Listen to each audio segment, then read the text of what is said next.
is Marissa Sean Cruz, and my pronouns are they, them. I am a video, performance, and digital multimedia artist, which I think encompasses a lot of different things. I have many different interests when it comes to electronics and fooling around with technology, but in its most basic sense, that's what I do. Is there a particular work that you're proud of that you've done?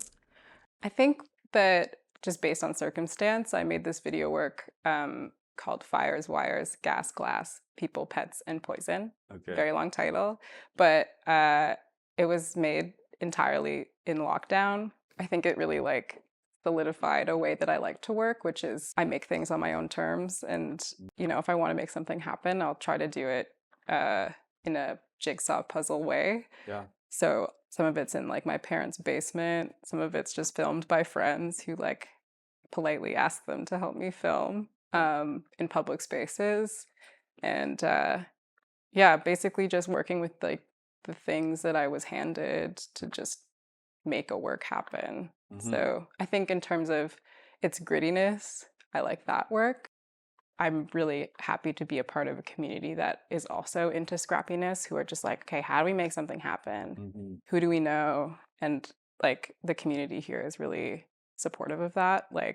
Do you have this kind of mixer? Yes, great. I'm gonna borrow it, give it back, bring you a meal, and that's our trade. That's what's nice about it. Is there a driving force or something that continues to make you feel like you have to express yourself in this way?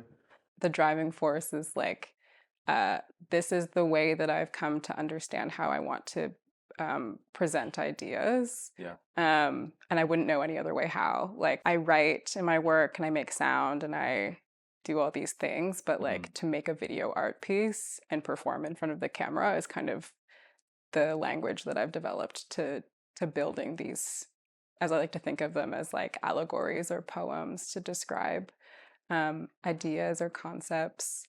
For you too, when you're creating, are there routines that you kind of regularly do? I have this desk that is connected to another desk, and my wires are, I've tried to organize them, I try to stay organized, but when you have a home studio, sure, and it's in your bedroom, sometimes there's just gonna be a memory card in your bed or something. There should be things where there shouldn't be things.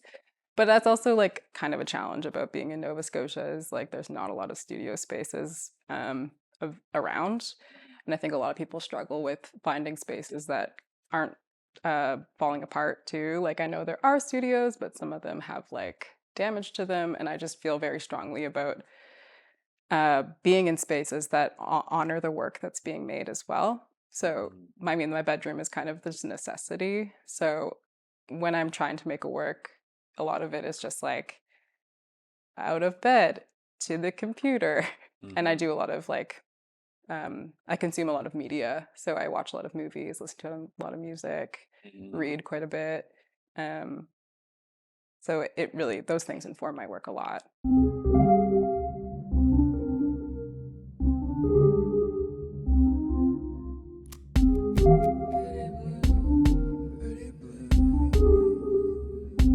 For me, one of my places of connection is just when people have that sense of familiarity. Yeah. It could be because I use a lot of pop culture references in my videos and digital relics. Yeah. I feel there's just seeing that point of recognition in people is kind of enough. One video, Chester the cheetah from the Cheetos franchise, and I'm I don't know how much I can share, but I'm smoking a Cheeto. And people find that really funny and they laugh and they draw a connection and know who it is. And I think that feels really gratifying to me that there's a connection on that level. Right. Yeah. So a lot of my work is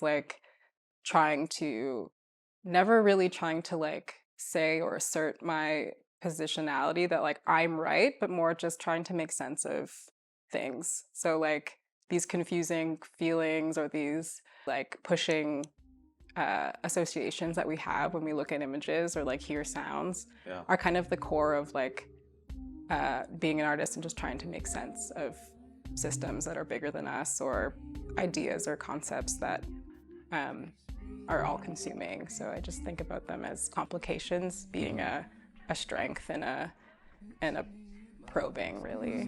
I won't see you with the lights on.